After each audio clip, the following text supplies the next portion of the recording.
Assalamualaikum teman-teman kelas 4. Bagaimana kabarnya hari ini? Mudah-mudahan kalian selalu sehat dan selalu diberkahi oleh Allah Subhanahu wa taala.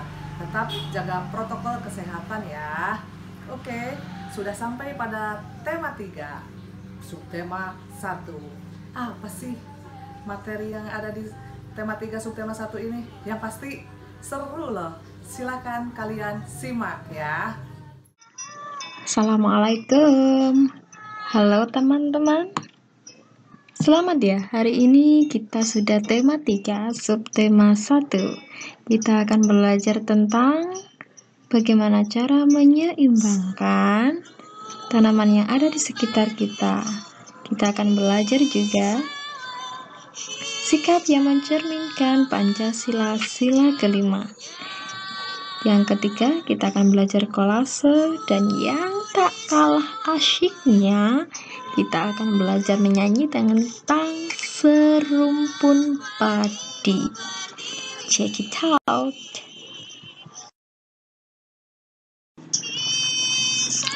Sebagian besar masyarakat Indonesia mengkonsumsi nasi sebagai makanan pokok. Apakah kalian tahu bahwa nasi berasal dari beras dan beras itu berasal dari padi? Mari kita mengenal padi bersama-sama.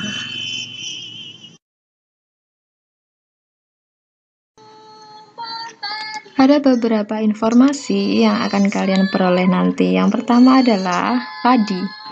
Padi adalah tanaman yang sangat penting di Indonesia. Padi menghasilkan beras. Banyak penduduk Indonesia yang mengkonsumsinya. Padi dapat tumbuh di daerah panas dengan curah hujan yang tinggi. Daerah utama penghasil padi adalah Jawa Barat, Jawa Timur, Jawa Tengah, Sulawesi Selatan, dan Sumatera Utara. Informasi yang kedua adalah kota Karawang yang berada di Jawa Barat. Dia dikenal sebagai lumbung padi nasional karena kota itu menghasilkan banyak padi dibandingkan kota-kota lainnya yang ada di Indonesia. Informasi ketiga yaitu pertumbuhan padi dibagi menjadi 3 tahap besar. Yang pertama adalah benih atau biji padi dimasukkan ke dalam karung goni, kemudian dimasukkan ke dalam air yang mengalir supaya berkecambah bersama-sama. Yang selanjutnya benih itu ditanam di lahan sementara sehingga muncullah kecambah yang memiliki bakal akar tunas, kemudian muncul semakin tinggi dan semakin tinggi. Ketika semakin tinggi akan siap dipindah tanamkan ke sawah. Bagaimana? Sudah menyimak informasinya? Nah, sekarang teman-teman tahu betapa pentingnya tanaman padi itu untuk kita. Kita harus ikut menjaganya ya, agar negara kita tercinta Indonesia ini tidak terjadi busung lapar seperti di Afrika.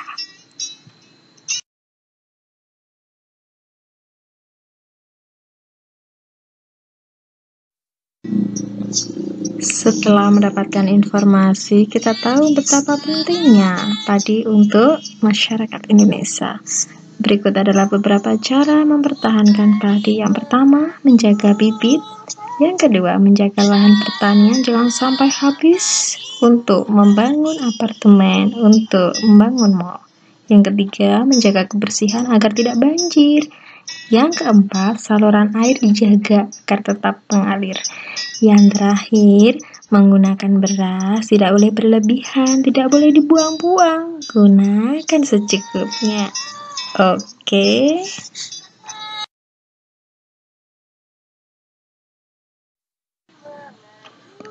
Sekarang kita renungkan bagaimana caranya menjaga keseimbangan tanaman di sekitar kita.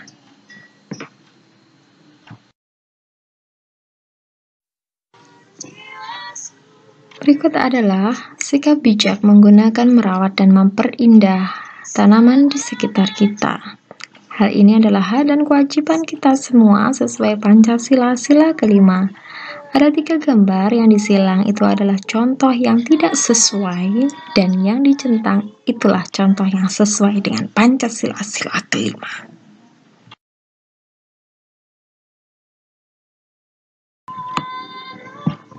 Berikut adalah karakteristik alam. Ada dataran tinggi, ada pantai, ada dataran rendah. Coba sekarang kalian sebutkan di dalam buku tulis kalian kira-kira pekerjaan yang cocok untuk penduduk yang ada di daerah itu apa saja. Nanti akan didampingi oleh gurumu. Ini adalah pantai. Pantai adalah daerah yang berbatasan langsung dengan laut. Pantai ada yang landai dan ada pula yang terjal. Pantai yang landai biasanya digunakan untuk objek wisata. Coba kalian tanyakan kepada guru kalian ya nanti, bagaimana perbedaan landai dan terjal.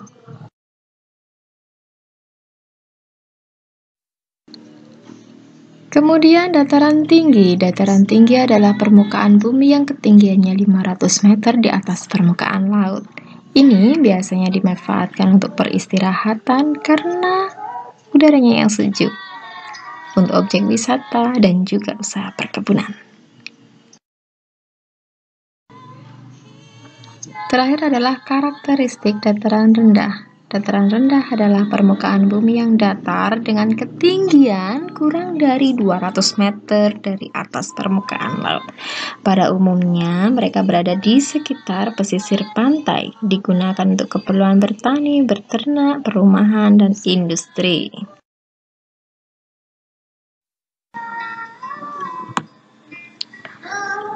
Siapa yang ingin bersenang-senang? Ayo berkreasi. Biar kita lebih kreatif ya. Nah, tadi kita sudah belajar tentang apa? Oke, betul. Sekarang kita akan berkreasi membuat kolase. Apa itu kolase? Iya, ada yang bisa itu. Karya seni tempel pada permukaan gambar. Jadi harus dibikin polanya dulu. Amati gambar di bawah ini. Tugas kalian nanti adalah membuat kolase dari tumbuhan yang ada di sekitar kita. Bahannya adalah daun-daun kering, kemudian batang tumbuhannya sudah kering juga. Jadi kita ambil yang sudah ada di bawah atau yang sudah tidak hidup lagi yang ada di atas pohon. Alat-alatnya apa yang diperlukan? Gunting dan lem. Langkah-langkah, siapkan bahan dulu yang pertama. Kemudian,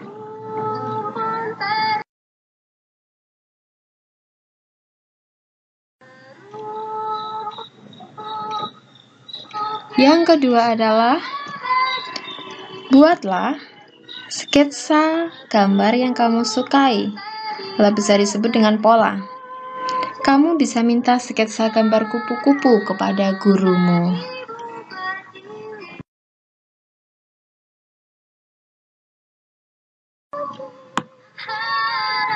Langkah yang ketiga, aturlah daun-daunmu atau batang tumbuhan sehingga menutupi sketsa gambarmu yang telah kamu buat tadi.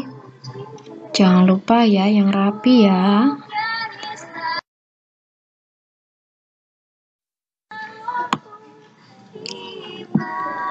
Langkah selanjutnya yang keempat, perhatikan ukuran. Kemudian perhatikan perpaduan warnanya dan bentuknya, karena itu nanti yang akan dinilai oleh gurumu. Tempelkan daun atau batang tumbuhan kering yang sudah kamu peroleh. Di mana? Di kertas gambarmu. Tentunya kertas gambar yang sudah ada sketsanya. Gunakan lem dan tempel dengan rapi. Selamat mencoba ya. Sangat menyenangkan. Tambah menyenangkan lagi ketika membuat kolase, kita sambil menyanyikan lagu Serumpun Padi. Lagu ini dikarang oleh Maladi. Serumpun padi tumbuh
begitulah teman-teman materi di tema 3 subtema 1. Seru bukan? Nah, tugas kalian PR-nya adalah menyanyikan lagu Serumpun Padi. Nanti dikumpulkan pada hari Jumat ya. Oke, semangat menghafal lagu Serumpun Padi. Wassalamualaikum warahmatullahi wabarakatuh.